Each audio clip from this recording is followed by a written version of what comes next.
छन्दसाग्ने प्रियं पात उपेहि रुद्रास्त्वा प्रवृहन्तु तैष्टुभेन छन्दसेन्द्रस्य प्रियं पाथ उपेह्यादित्यास्त्वा प्रवृहन्तो जागतेन छन्दसा विश्वेषां देवानां प्रियं पाथ उपेहि मान्दासुते शुक्रशुक्रमाधुनोमि बन्धनासु कोदनासु नूतनासु रेषीषु मेषीषु वासीषु विश्वभृत्सु माध्वीषु ककुहासु शक्वरीषु शुक्रासुते शुक्रशुक्रमाधुनोमि शुक्रन्ते शुक्रेण गृह्णाम्यह्नो रूपेण सूर्यस्य रश्मिभिः वसवस्वा प्रबृहन्तु गायत्रेण छन्दसाग्ने प्रियं पाथ उपेहि रुद्रास्त्वा प्रबृहन्तु त्रैष्टुभेन छन्दसेन्द्रस्य प्रियं पाथ उपेह्यादित्यास्त्वा प्रबृहन्तु जागतेन छन्दसा विश्वेषां देवानां प्रियं पाथ उपेहि मान्दासुते शुक्रशुक्रमाधुनोमि बन्धनासु कोतनासु नूतनासु रेषीषु मेषीषु वाशीषु विश्वभृत्सु माध्वीषु ककुहासु शक्वरीषु शुक्रासुते शुक्रशुक्रमाधुनोमि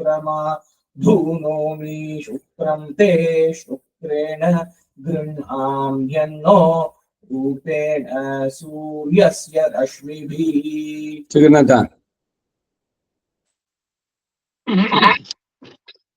वसवस्त्वा प्ररुहन्तु गायत्रेण छन्दसाग्ने प्रियं पाथ उपेहि रुद्रास्त्वा प्ररुहन्तु त्रैष्टुभेन छन्दसेन्द्रस्य प्रियं पाथ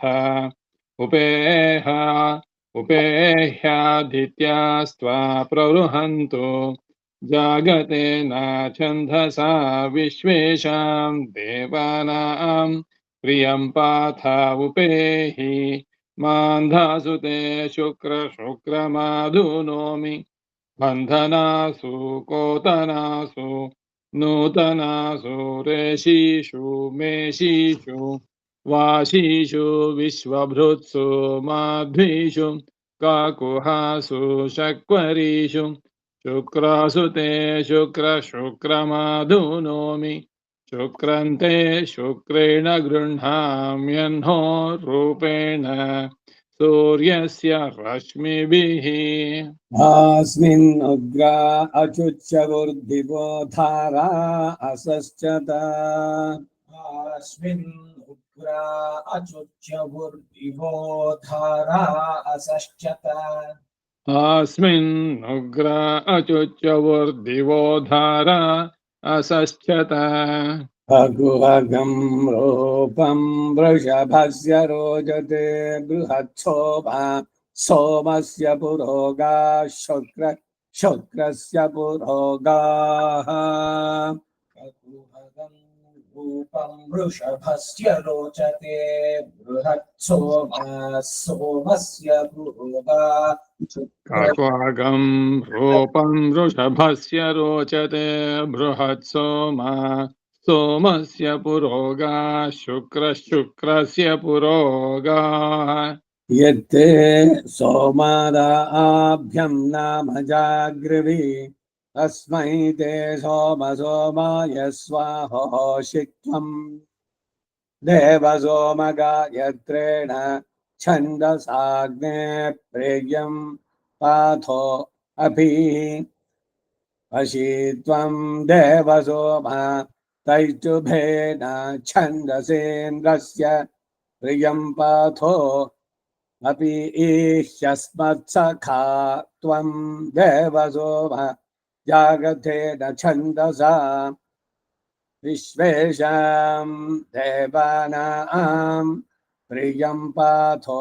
अपि ह्यानः प्राणयेतु परावत आन्तरिक्षाद्दिवस्परि यत्ते सोमादाभ्यं नाम जागृहि तस्मै ते सोमाय स्वाहोषित्वं देव सोमगायत्रेण छन्दसाग्ने प्रियं पाथो अपीहि वशीत्वं देव सोमत्रैष्टुभेन छन्दसेन्द्रस्य प्रियं पाथो अपि ह्यस्मत्सखात्वं देव सोम जागतेन छन्दसा विश्वेषां देवानां प्रियं पाथो अपि ह्यानः पराणयेतु परावत आन्तरिक्षाद्दिवस्परि यते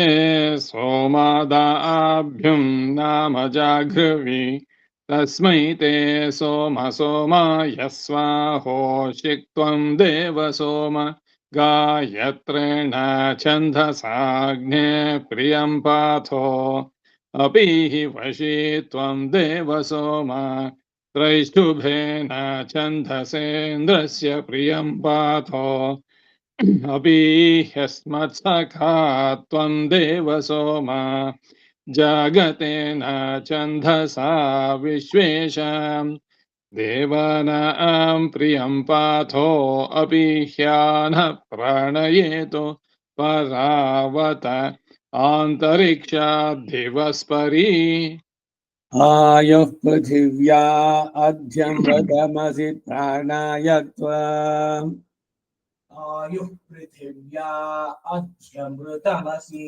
प्राणायत्वा आयुः पृथिव्या अध्यमृतमसि प्राणायत्वा इन्द्राग्नि मे वर्च कृणुतां वक्षः सोमो बृहस्पतिः इन्द्राग्नी वर्चः कृणुतां वर्चः सोमो बृहस्पतिः इन्द्राग्नि मे वच कृणुतां वक्षः सोमो बृहस्पतिः वर्चो मे विश्वे देवा वर्जो मे धत्तमश्विना वर्चो मे विश्वे देवा वर्चो मे धत्तमश्विना वर्चो मे विश्वे देवा वर्चो मे धत्तमश्विना तदन्वे यदि मनवोचद्ब्रह्माणि वेरुतत् दधन्वे भायति मगोचत् ब्रह्माणि वेरुतत् दधन्वे वा यदि मनो वोचद्ब्रह्माणि वेरुतत् परिविश्वानि काव्यानेमिश्चक्रमिवाभवत् परिविश्वानि काव्यानेमिश्चक्रमिवाभवत् परिविश्वानि काव्यानेमिश्चक्रमिवाभवत् चक्वरीष्वग्ने बृहस्पतिः पञ्चविंशतिश्च शक्वरीष्वग्नेर्बृहस्पतिः पञ्चविंशतिश्च शक्वरीष्वग्नेर्बृहस्पतिः पञ्चविंशतिश्च पञ्चविंशतिश्च पञ्चविंशतिश्च ಎಷ್ಟು ಪಂಚವಿಂಶತಿ ಅಂದ್ರೆ 25 25 25 ಪಂಚಾದಿಗಳು ಪದಗಳು ಅವುಗಳ ಇದನ್ನ ಹೇಳ್ಬೇಕಾದ್ರೆ ಬರುವಂತದ್ದು ಎಲ್ಲ ಅಡಿ ಬರುವ ನಮ್ಮ ಬಾಳಿನ ಗುರಿ ಟುವರ್ಡ್ಸ್ ಪರ್ಫೆಕ್ಷನ್ ಆಗ್ಬೇಕಲ್ಲ. ಮೊದ್ಲೆಲ್ಲ ಕಲ್ತಿರೋಲ್ಲ, ಆಮೇಲೆ ಎಲ್ಲ ಸೇರಿಸ್ಕೊಳ್ತಾ ಬರ್ತಾ ಇದ್ ಮಾಡೋದು. ಇವಾಗ ಹಿಂದೆ ಎಲ್ಲ ಏನು ಮಾಡ್ತೀವಿ, ಹೋಮಗಳು ಅಷ್ಟೊಂದು ವಿಶೇಷವಾಗಿ ಆಗ್ತಾ ಇರಲಿಲ್ಲ. ಆಮೇಲೆ ಅದರಲ್ಲಿ ಮಾಡಿದ್ರೆ ಅದರ ವಿಶೇಷ ಅಂತ ಕಾಲಕ್ಷೇಪ ಇವುಗಳಲ್ಲಿ ನೋಡಿ ಮಾಡಿದ್ದು. ಈಗ ಬ್ರಹ್ಮೋದ್ವಾಸನೆ ಇದರಲ್ಲಿ ಆರಣ್ಯಕದಲ್ಲಿ 3ನೇ ಪ್ರಶ್ನೆಯಲ್ಲಿ ಬರ್ಬೇಕಾದ್ರೆ 2ನೇ ಪ್ರಶ್ನೆ ಕಡೆನಲ್ಲಿ. ಸೊ ಇದು ಇನ್ಕಾರ್ಪೊರೇಟ್ ಮಾಡಿದ್ವಿ. ಈಗ ಮೊನ್ನೆ ದಿವಸ ಒಂದು ಹೋಮ ಮಾಡಿದಾಗ ಬ್ರಹ್ಮ ಉಪಸ್ಥಾನ ಮಂತ್ರ ಎಲ್ಲ ಹೇಳ್ಬಿಟ್ಟು ಆಮೇಲೆ ಬ್ರಹ್ಮಣೇ ನಮಃ ತಾಂಬೂಲ ದಕ್ಷಿಣ ಸಮರ್ಪಯಾಮಿ. ಇವೇನ್ ಕಷ್ಟನಾ ಹೇಳೋದಕ್ಕೆ? 5 ನಿಮಿಷ ಆಗತ್ತಾ? ಯಾಕೆ ನಾವು ಇನ್ಕಾರ್ಪೊರೇಟ್ ಮಾಡ್ಕೋಬಾರ್ದು ಇದನ್ನ? ಹಾಗೇನೆ ಒಂದು ಇದು ಮಾಡಿಸ್ದೆ, ಏನು ಸಮಿಧಾದಾನ. ಯಾರೋ ಹಿರಿಯರು ಒಬ್ರು ಬಂದಿದ್ರು ಅಲ್ಲಿ, ಅವರು ಸಮಿಧಾದಾನದ್ದೆಲ್ಲ ಆಯ್ತು, ವಿಷ್ಣುವೇ ಸ್ವಹ ಆದ್ಮೇಲೆ ವ್ಯಾಹೃತಿಗೆ ಹೋಮ ಪಂಡ್ರಲಿಯೋ ಅಂತ ಕೇಳಿದ್ರು ಅವರು. ವ್ಯಾಹೃತಿ ಹೋಮ, ಓಂ ಭೂಹೋ ಅಗ್ನಿಯೇ ಸ್ವಾಹ, ಓಂ ಭೂ ಸ್ವಾಹ ಆ ಅಗ್ನಿಯೇ ನಮ, ಓಂ ಭುವ ಸ್ವಾಹ ವಾಯುವೇ ನಮ, ಓಂ ಗುರುಸುವ ಸ್ವಾಹ ಆ ಸೂರ್ಯಾಯ ನಮ, ಓಂ ಭೂರ್ ಭುವ ಸ್ವಾಹ ಆ ಇದನ್ನ ಈ 4 ಹೇಳ್ಬಿಟ್ರೆ ಆ ಹೋಮ ಎಲ್ಲ ಪೂರ್ಣವಾಗಿ ಕಂಪ್ಲೀಟ್ ಆಗೋದು ಅಂತ ವ್ಯಾಹೃತಿಗಳು. ಈಗ ಇದು ಮಾಡ್ತೀವಿ, ಪುಣ್ಯಾವಾಸನ ಮಾಡ್ತೀವಿ, ಕಡೆ ಓಂ ಭೋಹ ಓಂ ಭೋಹ ಅದನ್ನ ಜೋರಾಗಿ ಹೇಳ್ಬಿಡಿ ಅಂತ. ವಾಹ ಎಲ್ಲಿ ಹೇಳ್ಬೇಕು, ಅದಕ್ಕಾಗಿ ಹೇಳಿದ್ದು. ಅಲ್ಲಿ ಮನಸ್ಸಿನಲ್ಲೇನೆ ಅದನ್ನ ಹೇಳಿ ಆಮೇಲೆ ತತ್ಸಮ್ಯವರಾವರಣಿ ಮಹೆ. ಸೊ ಈ ವ್ಯಾಹೃತಿ ಅನ್ನೋದು ಇಟ್ ರೆಪ್ರೆಸೆಂಟ್ಸ್ 3 ಲೋಕಗಳು. ಸೊ ಸಮಸ್ತವೂ ಅಲ್ಲಿ ಪೂರ್ಣವಾಗತ್ತೆ ಅಂತ. ಇದೇ ಕಾರಣದಿಂದ ಈಗ ನರಸಿಂಹ ಹೋಮ, ಸುದರ್ಶನ ಹೋಮ ಇವುಗಳೆಲ್ಲ ನಡೆಸಿದ್ರೆ ಆಯಾಯ ಹೋಮಗಳು ಮುಗಿದ ಮೇಲೆ ವ್ಯಾಹೃತಿಯಿಂದ ಒಂದ್ಸಲಿ ಹೋಮ ಮಾಡುವಂಥದ್ದು. ಈ ರಾಮತಾರಕ ಹೋಮ ಮಾಡಿದ್ವಿ, ಅದಾದ್ಮೇಲೆ ವ್ಯಾಹೃತಿಯಿಂದ ಹೋಮ, ಪಟ್ಟಾಭಿಷೇಕ ಇದೆಲ್ಲ ನಡೆಸ್ಬೇಕಾರೆ. ಸೊ ಎಲ್ಲದರಲ್ಲೂ ಈ ವ್ಯಾಹೃತಿ ಅನ್ನೋದು ಎಷ್ಟು ಮುಖ್ಯವಾಗುತ್ತೆ ಅಂತ. ಅಂಡ್ ಅದನ್ನು ಜೋರಾಗಿ ಹೇಳ್ಬಾರ್ದು. ಎಲ್ಲದರಲ್ಲೂ ಅದ್ರ ಉಪಯೋಗ ನೀವು ಒಂದೊಂದು ಸ್ವಲ್ಪ ಯೋಚನೆ ಮಾಡಿ ನೋಡಿ. ಈಗ ಸ್ಥಳ ಶುದ್ಧಿ ಮಾಡ್ಬೇಕಾದ್ರೆ ಓಂ ಭೂರ್ ಭುವ ಸುವಹ ಅಂತೀರಿ. ಶುದ್ಧಿಗೆ ಸ್ಥಳ ಶುದ್ಧಿ ಮಾಡ್ಬೇಕಾರೆ ಅದು ಈಗ ಜಪಕ್ಕೆ ನಿಂತ್ಕೊಂಡ್ರೆ ಸಂಧ್ಯಾ ವಂದನೆಯಲ್ಲಿ ಓಂ ಭೂರ್ ಭುವ ಸ್ವಹ ಮಾಡಿ ಆಮೇಲೆ ಆಸನ ಮಂತ್ರಸ್ಯ. ನೀವು ಕೂತ್ಕೊಳ್ಳೋ ಆಸನ ಇದೆಯಲ್ಲ, ಇಲ್ಲ ನಿಂತ್ಕೊಂಡು ಮಾಡ್ತೀರಿ ಬೆಳಗ್ಗೆ ಸಂಧ್ಯಾವನ ಜಪ, ಆ ಪೀಠ ಇದೆಯಲ್ಲ ಅದ್ರ ಮೇಲೆ ಒಂಚೂರು. ಎಲ್ಲದರಲ್ಲೂ ಈ ವ್ಯಾಹೃತಿಯ ಉಪಯೋಗ. ಹೀಗೆ ಎಲ್ಲೆಲ್ಲಿ ನಾವು ಕೇಳಿ ಇದೆಲ್ಲ ಮಾಡ್ತೀವಿ ಅದನ್ನು ರೂಢಿಸ್ಕೊಳ್ಳುವಂತಹದ್ದು. ಏನು ಹೆಚ್ಚೆ ಮಾಡ್ತಾ ಬರ್ತಾ ಹೋಗೋದ ಅಂದ್ರೆ ಅದನ್ನೇ ಜೀವನ. ಈಗ ಬ್ರಹ್ಮಯಜ್ಞ ಮಾಡೋದಕ್ಕಾಗಿ ಕರಿಷ್ಯಮಾಣ ಬ್ರಹ್ಮಯಜ್ಞ ಕರ್ಮಾಂಗಂ ಕೃತ ಸ್ನಾನ ಕರ್ಮಾಂಗಂ ದೇವ ಋಷಿ ಪಿತೃ ತರ್ಪಣಂ ಕರಿಷ್ಯೇ. ಬ್ರಹ್ಮಾದಿಗಳು ಇದೆಲ್ಲ ದೇವ ಋಷಿ ಪಿತೃ. ಇದಾದ್ಮೇಲೆ ನಾನು ಇನ್ನೊಂದು ನೋಡ್ತಾ ಇದ್ದೆ, ಯಾರೋ ತಿಮ್ಮಪ್ಪ ಇದು ಅಂತ ವೇದ ಬ್ರಹ್ಮ ಸೌತ್ ಕೆನರಾದವ್ರದು. ಅವ್ರು ಹೇಳ್ತಾರೆ ನವಕಾಂಡ ಋಷಿಗಳನ್ನ ಪ್ರತಿದಿನ ನೆನೆಸ್ಕೋಬೇಕು ಅಂತ. ಈಗ ಋಷಿಗಳಿಗೆ ಮಾಡ್ಬೇಕಾದ್ರೆ ಎಲ್ಲ ಸೇರಲ್ವಾ, ಸರ್ವಾನ್ ಋಷಿ ಅಂತ ಹೇಳಿದ್ದು. ಆದ್ರೆ ಇಲ್ಲಿ ಸ್ಪೆಸಿಫಿಕ್ ಆಗಿ ಯಜುರ್ವೇದದ 9 ಜನ ನಾವು ಪ್ರತಿದಿನ ನವಕಾಂಡ ಋಷಿ ತರ್ಪ ಮಾಡ್ತೀನಿ. ದೇವ ಋಷಿ ಪಿತೃ ತರ್ಪ ಆದ್ಮೇಲೆ ಅದ್ರ ಜೊತೆಗಿದ್ದು ಪ್ರಜಾಪತಿ ಕಾಂಡ ಋಷಿ ತರ್ಪಯಾಮಿದ. ಏನಿಲ್ಲ ಅದಕ್ಕೆ ಅಕ್ಕಿ ಎಳ್ಳು ಇದೆಲ್ಲ ಬೇಕಿಲ್ಲ, ಬರೀ ನೀರಿನಲ್ಲಿ ದೇವ ಋಷಿ ಪಿತೃ ತರ್ಪಣ ಹೇಗಾಗುತ್ತೋ ಅದೇ ತರ. ಇವೆಲ್ಲ ಯಾಕೆ ಹೇಳ್ತಾ ಇದ್ದೀನಿ ಅಂದ್ರೆ ಏನೇನು ಹೊಸದಾಗಿ ಕೇಳ್ತೀವೋ ಅದನ್ನೆಲ್ಲ ನಾವು ಅನುಷ್ಠಾನದಲ್ಲಿ ತರಬೇಕು. ತಂದ್ರೆ ನಮ್ಮ ಆತ್ಮದ ಉದ್ಧಾರಕ್ಕೆ ಇದೆಲ್ಲ ಪೂರಕವಾಗುತ್ತೆ. ಹಾಗೆ ಒಂದೊಂದೇ ಏನು ಇದೆಲ್ಲ ಏನು ಇರಲಿಲ್ಲ, ಯಾರು ಮಾಡ್ತಾನೆ ಇರ್ಲಿಲ್ಲ, ಅದೇನು ಇವರೆಲ್ಲ ಹೊಸದಾಗಿ ಮಾಡಿದ್ದು, ಹಂಗೆ ಹಿಂಗೆ ಎಲ್ಲ ಇದೆಲ್ಲ ಪದ್ಧತಿ ಇರ್ಲಿಲ್ಲ, ಏನೇನೋ ಕತೆ ಹೊಡಿತಾರೆ. ನೀವು ಮಾಡೋದ್ರಿಂದ ಕಳ್ಕೊಳ್ಳೋದೇನು? ಇದರಿಂದ ಇನ್ನೇನು ನಿಮ್ಗೆ ಏನಾದ್ರು ಖರ್ಚು ಆಗ್ತಾ ಇದೆಯಾ? ಇಲ್ಲ ಆರ್ಥಿಕವಾಗಿ ಇದರಲ್ಲಿ ಏನಾದ್ರು ಇದಾ? You should find pleasure in doing it. ನೀರಿನಲ್ಲಿನೊಂದು 9 ಜನ ಋಷಿಗಳನ್ನ ನೆನೆಸ್ಕೊಳ್ಳುವಂತಹದ್ದು. ಹಾಗೆ ಈ ವ್ಯಾಹೃತಿ ಮಂತ್ರಗಳು, ವ್ಯಾಹೃತಿ ಹೋಮ ಎಲ್ಲ ಇದೇ ರೀತಿ. ಇನ್ನೊಂದು ಅಂದ್ರೆ ಈ ಅಧ್ಯಯನ ಹೋಮ. ಈ ಬಾರಿ ಉಪಕರ್ಮದ ದಿವಸನೇ ಇಲ್ಲ, ಅದು ಮುಂದಿನ ತಿಂಗಳಿಗೆ ಹೋಗುತ್ತೆ. ಭಾದ್ರಪದ ಹುಣ್ಣಿಮೆ ದಿವಸ ಅವತ್ತು ಪ್ರಥಮ ಉಪಕರ್ಮ, ಅವತ್ತಿನ ದಿವಸ ಅಧ್ಯಯನ ಹೋಮ. ಸೊ ಈ ಸಲ ಏನಾಗುತ್ತೆ ಅಂದ್ರೆ ಬರೀ ಪೂರ್ಣ ಬದಲಾಯಿಸ್ಕೊಳ್ಳೋದಷ್ಟೇ. ಇವರುಗಳೆಲ್ಲ ಸಮಿಧಾನ ಬೇಕಾದ್ರೆ ಅವತ್ತು ಮಾಡ್ಬೋದು, ಬಟ್ ಅಧ್ಯಯನ ಹೋಮ ವಿಲ್ ನೆಕ್ಸ್ಟ್. ಈ ಸಲ ಏನೋ ಅದೇನೋ ಇದಿದೆ ಅಂತ, ಅಲ್ಲಿ ಗುರುವಿನ ದೋಷನೋ ಏನೋ ಇದೆ. ಜ್ಯೋತಿಷ್ಯದ ಪ್ರಕಾರ ಅವರು ಮುಂದಿನ ಇದಕ್ಕೆ ಮಾಡ್ಬೋದು ಅಂತ ಮಾಡಿದ್ದಾರೆ. ಮಾನವ ಗಾಯತ್ರಿ ಪ್ರತಿಯೊಬ್ಬರಿಗೂ, ಈವನ್ ಹೊಸದಾಗಿ ಯಾರ್ಯಾರಿಗೆ ಆಗತ್ತೆ ಅವರು ಕೂಡ ಮೊದಲೇ ಗಾಯತ್ರಿ ಮಾಡೋದು 1008. ಆದ್ರೆ ಇದು ಮಾತ್ರ ಅಧ್ಯಯನ ಹೋಮ ಅವತ್ತಿನ ದಿವಸಕ್ಕೆ. ಮುಂದಿನ ಭಾದ್ರಪದ ಶುಕ್ಲ ಹುಣ್ಣಿಮೆ ದಿವಸ ಅದು ಬರುತ್ತೆ. ಈ ಉಪಕರ್ಮದ ಯಾಕೆ ಹೇಳಕ್ ಬಂದೆ ಅಂದ್ರೆ ಶ್ರಾವಣಿ ಹೋಮ ಅಂತ ಇದೊಂದು ಬರೆದಿದ್ರು. ಶ್ರಾವಣ ಮಾಸದಲ್ಲಿ ನಡೆಸುವಂತ ಹೋಮ ಅದು ಶ್ರಾವಣಿ. ಯಾಕೆ ಶ್ರವಣ ಇದರಲ್ಲಿ ಅವತ್ತಿನ ದಿವಸ ಏನ್ ಬರೋದು? ಐಶ್ಯಾಂ ಪೌರ್ಣಮಾಸ್ಯಾಂ, ಶ್ರಾವಣ ಮಾಸದ ಹುಣ್ಣಿಮೆ ದಿವಸ ಪೌರ್ಣಮಾಸ್ಯಾಂ, ಅವತ್ತಿನ ದಿವಸ ಶ್ರವಣ ನಕ್ಷತ್ರ ಇರುತ್ತೆ. ಸಾಮಾನ್ಯವಾಗಿ ಜನರಲ್ಲು. ಧನಿಷ್ಠ ಮಾರನೇ ದಿವಸ, ಅದು ಗಾಯತ್ರಿ ಪ್ರತಿಪತ್ತು, ಗಾಯತ್ರಿ ಇದಕ್ಕೆ. ಆ ಗಾಯತ್ರಿ ಪ್ರತಿಪತ್ತು ಇದೆಯಲ್ಲ, ಕೃಷ್ಣ ಪಕ್ಷದ ಮೊದಲನೇ ದಿವಸ, ಅವತ್ತಿನ ದಿವಸ ಎಲ್ರೂ ಹೋಮನೇ ನಡೆಸ್ಬೋದು ಮನೆಯಲ್ಲಿ. 1000 ಸಮಿತಿ ಇಟ್ಕೊಂಡು ಒಂದೊಂದು ತುಪ್ಪದಲ್ಲಿ ಅದ್ಬಿಟ್ಟು ಒಳಗಡೆ ಸೇರಿಸೋದು, ಮನೆಗೆ ರಕ್ಷೆ, ವರ್ಷಕ್ಕೊಂದ್ಸಲಿ. ಇವೆಲ್ಲದನ್ನ ನೀವುಗಳು ಇನ್ಕಾರ್ಪೊರೇಟ್ ಮಾಡ್ಕೊಂಡು ಒಳ್ಳೇದು ಅಂತ ಅದಕ್ಕಾಗಿ ಇಷ್ಟೆಲ್ಲ ಹೇಳಿದೆ. ಮುಂದಕ್ಕೋಣ. ಏತದ್ವಾ ಅಪಾಂ ನಾಮಧೇಯಂ ಗುಹ್ಯಂ ಯಾವಧಾವಾ ಮಾಂದಾಸುದೆ ಶುಕ್ರ ಶುಕ್ರಮಾಧೂನೋ ಮಿತ್ಯಾಹಾಪಾಮೇವ ನಾಮಧೇಯೇನ ಗುಹ್ಯೇನ ದಿವೋ ವೃಷ್ಟಿಮವರುಂಧೆ ಶುಕ್ರಂತೆ ಶುಕ್ರೇಣ ಗೃಹ್ಣಾಮೀತ್ಯಾ ಐತದ್ವಾ ಅನ್ನೋ ರೂಪಂ ಯದ್ರಾತ್ರಿಃ ಸೂರ್ಯಸ್ಯ ರಶ್ಮಯೋ ವೃಷ್ಟ್ಯ ಈಶತೆನ್ನ ಏವ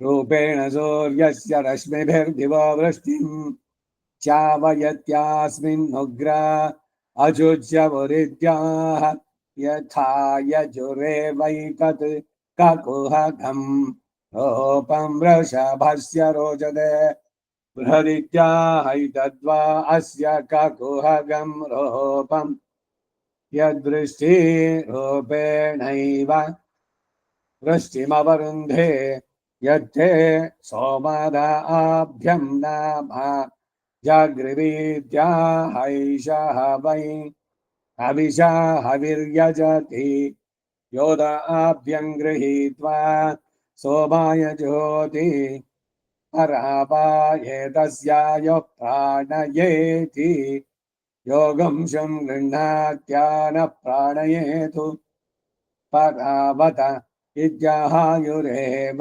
ಪ್ರಾಣಮಾತ್ಮನ್ ದತ್ತೇ ಮೃತಮಸಿ ಪ್ರಾಣಾಯತ್ವೇತಿ ಹಿರಣ್ಯಮಭಿವ್ಯನಿತ್ಯಮೃತಂ ವೈ ಹಿರಣ್ಯ ಮಾಯ ಪ್ರಾಣೋ ಮೃತೇನೈವಾಯುರಾತ್ಮನ್ ದತ್ತೇ ಶತಮಾನಂ ಭವತಿ ಶತಾಯ ಪುರುಷ ಶತೇಂದ್ರಿಯ ಆಯುಷ್ಯೇವೇಂದ್ರಿಯೇ ಪ್ರತಿಷ್ಠತ್ಯಾಪ ಉಪಸ್ಪೃಶತಿ ಭೇಷಜಂ ವಾ आपो भेषजमेव कुरुते एतद्वा अपां नामधेयं गुह्यं यदा धावामां वासुते शुक्रमा धूमोमीत्यापामेव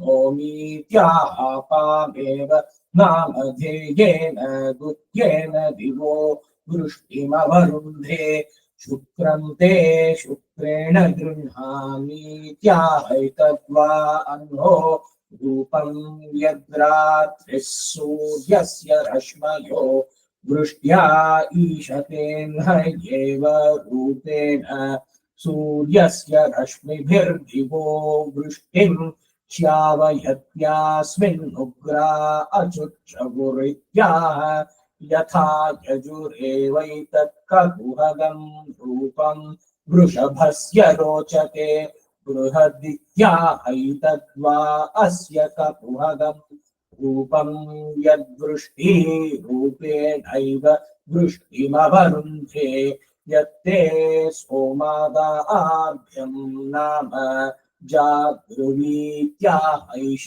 वै अविषा हविर्यजति योदाभ्यं गृहीत्वा सोमाय जुहोति परावायेतस्यायुः प्राणयेति योगं गृह्णात्यान्न प्राणयेतु परावत इत्याहायुरेव प्राणमात्मन् धत्ते मृतमसि प्राणायत्वेति हिरण्यमभिव्यनित्यमृतं वै हिरण्यमायुः प्राणोऽमृतेनैव युरात्मं धत्ते शतमानं भवति शतायुः पुरुषः शतेन्द्रिय आयुष्येवेन्द्रिये प्रतिष्ठत्यप उपस्पृशति भेषजं वा आपो भेषजमेव कुरुते एतद्वा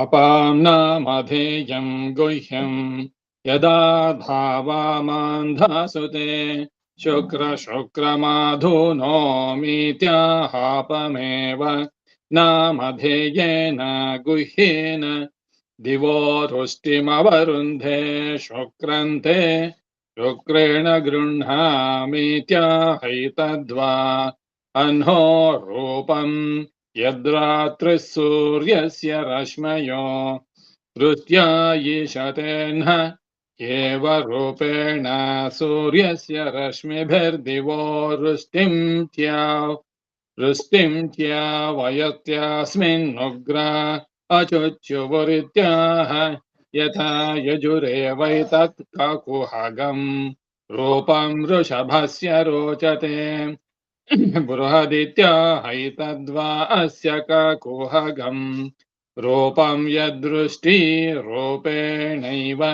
वृष्टिमवरुन्धे यते सोमादाभ्यं नाम जागृवीत्याहैषः वै हविषा हविर्यजति योदाभ्यं गृहीत्वा सोमाय जुहोति परावा एतस्याहुः प्राणयेति योगंशु गृह्णात्यानः प्राणयेतु परावत इत्याहायुरेव प्राणमात्मन् धत्ते मृतमसि प्राणायत्वेति हिरण्यमभिव्यनित्यमृतं वै हिरण्यमायुः प्राणो मृतेनैवायुरात्मन् धत्ते शतमानं भवति शतायुः पुरुषस्यतेन्द्रिय आयुष्येवेन्द्रिये प्रथितिष्ठत्यप उपस्पृशति भेषजं वा आपो भेषजमेव कुरुते उग्रायेत्यापस्त्रीणि च उग्रायेत्यापस्त्रीणि च उग्रायेत्यापस्त्रीणि च वायुरसि प्राणो नाम सवितुराधिपत्ये पानं मे दाश्चक्षुरसि श्रोत्रं नाम धातुराधिपत्य आयुर्मेदा रूपमसि वर्णो नाम बृहस्पतेराधिपत्ये प्रजां मेदा ऋतमसि सत्यं नामेन्द्रस्याधिपत्ये क्षत्रं मेदा भूतमसि भव्यं नाम पितॄणामाधिपत्ये पामोषधीनां गर्बन्धा ऋतस्य त्वा व्योमनऋतस्य त्वा विभूमनऋतस्य त्वा विधर्मणऋतस्य त्वा सत्यायर्थस्य त्वा ज्योतिषे प्रजापतिर्विराजमपश्यत्तया भूतं च भव्यं च सृजत तां ऋषिभ्यस्थिरो दधाताम् जमदग्निस्तपसा पश्यत्तया वै स प्रश्नीन् कामान् सृजत तत्प्रश्नीनां प्रश्नित्वं यत्प्रश्नयो गृह्यन्ते प्रश्नीनेव तैः कामान् यजमानो वरुन्धे वायुरसि प्राणो नामेत्याह प्राणापानामेवावरुन्धे चक्षुरसि श्रोत्रं नामेत्याहायुरेवावरुन्धे रूपमसि वर्णो नामेत्याह प्रजामेवावरुन्ध ऋतमसि सत्यं नामेत्याह क्षत्रमेवावरुन्धे भूतमसि भव्यं नामेत्याह पशभोपा अपामोषधीनां गर्भः पशूनेवावरुन्ध एतावद्वै पुरुषं परितस्तदेवावरुन्ध ऋतस्य त्वा व्योमन इत्याहेयं वा ऋतस्य व्योमेवामेवाभिजयत् त्वा विभूमन इत्याहान्तरिक्षं वा ऋतस्य विभूमान्तरिक्षमेवाभिजयत् त्वा विधर्मण इत्याह द्यौर्वा ऋतस्य विधर्म दिवमेवाभिजयत् ऋतस्य त्वा सत्यायेद्याह दिशो वा ऋतस्य सत्यं दिश एवाभिजयत् ऋतस्य त्वा ज्योतिषा इत्याह सुवर्गो वै लोकऋतस्य ज्योतिः सुवर्गमेव लोकमभिजयत्येतावन्तो वै देवलोकास्तानेवाभिजयति दश सम्पद्यन्ते दश अक्षरा विराडन्नं विराड् विराज्ये वान्नाद्ये प्रतितिष्ठति। वायुरसि प्राणो नाम सवितुराधिपत्ये पानं मे आश्चक्षुरसि श्रोत्रं नाम धातुराधिपत्य आयुर्मेदा रूपमसि वर्णो नाम बृहस्पतिराधिपत्ये प्रजां मेधा ऋतमसि सत्यं नामेन्द्रस्याधिपत्ये क्षत्रं मेधा भूतमसि भव्यं नाम पितॄणामाधिपत्ये पामोषधीनां गर्भं धातुतस्य त्वा व्योमनऋतस्य त्वा विभूमनऋतस्य त्वा विधर्मणऋतस्य त्वा सत्यायर्तस्य त्वा ज्योतिषे प्रजापतिर्विराजमपश्यत्तया भूतं च भव्यं चासृजत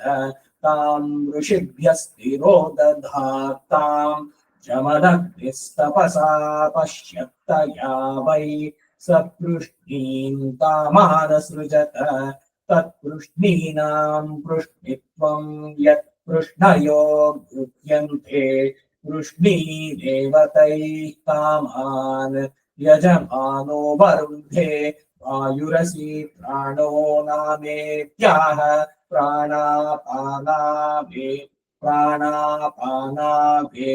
वरुन्धे चक्षुरसि श्रोत्रं नामेत्याहायुरेव वरुन्धे रूपमसि वर्णो नामेत्याह प्रजामेव वरुन्ध ऋतमसि सत्यं नामेत्याह क्षत्रमेव वरुन्धे भूतमसि भव्यं नामेत्याह पशवो वा अपामोषधीनां गर्भः पशूनेव वरुन्ध एतावद्वै पुरुषं परितस्तदेव वरुन्ध ऋतस्य त्वा व्योमन इत्याहेयं वा ऋतस्य व्योमे मामेवाभिजयत् ऋतस्य त्वा विभूमन इत्याहान्तरिक्षं वा ऋतस्य विभूमान्तरिक्षमेवाभिजयत् ऋतस्य त्वा विधर्मण इत्याह द्यौर्वा ऋतस्य विधर्म दिवमेवाभिजयत् ऋतस्य त्वा अत्यायेत्याह दिशो वा ऋतस्य सत्यं दिश एवाभिजयत् ऋतस्य त्वा ज्योतिष इत्याह सुवर्गो वै लोकऋतस्य ज्योतिः सुवर्गमेव लोकमभिजयत् एतावन्तो वै देवलोकास्तानेवाभिजयति दश सम्पद्यन्ते दश अक्षरविराडन्नं विराड् विराज्येवान्नाद्ये प्रतितिष्ठति। वायुरसि प्राणो नाम सवितुराधिपत्ये पानं मे ताश्चक्षुरसि श्रोत्रं नाम धातुराधिपत्य आयुर्मेदा रूपमसि वर्णो नाम बृहस्पतेराधिपत्ये प्रजां मेदा ऋतमसि सत्यं नामेन्द्रस्याधिपत्ये क्षत्रं मेदा भूतमसि भव्यं नाम पितॄणामाधिपत्ये पामोषधीनां गर्भं ऋतस्य त्वा व्योमन ऋतस्य त्वा विभूमन ऋतस्य त्वा विधर्मण ऋतस्य त्वा सत्यायर्तस्य त्वा ज्योतिषे प्रजापतिर्विराजमपश्यत्तया भूतं च भव्यं च सृजत तां ऋषिभ्यस्तिरोदधाताम् जमदग्निस्तपसा पश्यत्तया वै स पृश्नीन् कामान् सृजत तत्पृश्नीनां पृश्नित्वं यत्पृश्नयो गृह्यन्ते पृश्नीमेवथैकामान् यजमानो वरुन्धे वायुरसि प्राणो नामेत्याह प्राणापानावेवावरुन्धे चक्षुरसि श्रोत्रं नामेत्याहायुरेवावरुन्धे रूपमसि वर्णो नामेत्याह प्रजामेवावरुन्ध ऋतमसि सत्यं नामेत्याह क्षत्रमेवावरुन्धे भूतमसि भव्यं नामेत्याह पशवो वा अपामोषधीनां गर्भः पशूनेवावरुन्ध एतावद्वै पुरुषं परितस्तदेवावरुन्ध ऋतस्य त्वा व्योमन इत्याहेयं वा ऋतस्य व्योमे मामेवाभिजयत् ऋतस्य त्वा विभूमन इत्याहान्तरिक्षं वा ऋतस्य विभूमान्तरिक्षमेवाभिजयत् ऋतस्य त्वा विधर्मण इत्याह द्यौर्वा ऋतस्य विधर्म दिवमेवाभिजयत् ऋतस्य त्वा सत्यायेत्याह दिशो वा ऋतस्य सत्यं दिश एवाभिजयत् ऋतस्य त्वा ज्योतिष इत्याह सुवर्गोऽल्वै लोकऋतस्य ज्योतिस्सु वर्गमेव लोकमभिजयत्येतावन्तो वै देवलोकास्तानेवाभिजयति दश सम्पद्यन्ते दश अक्षरा विराडन्नं विराड्विराज्येवान्नाद्ये प्रतितिष्ठति ಹಾ. ಹ್ಮ್. ಋತಸ್ಯ ವಿಧರ್ಮ ದಿವಮೇವಾಭಿಜಯತ್ ಋತಸ್ಯ ತ್ವಾತ್ ಅನುದಾತ ಇರ್ತದ ಇಲ್ಲಿ ಅಂತ ಇನ್ನೊಂದ್ಸಲ द्यौर्वा ऋतस्य विधर्म दिवमेवाभिजयत् ऋतस्य त्वा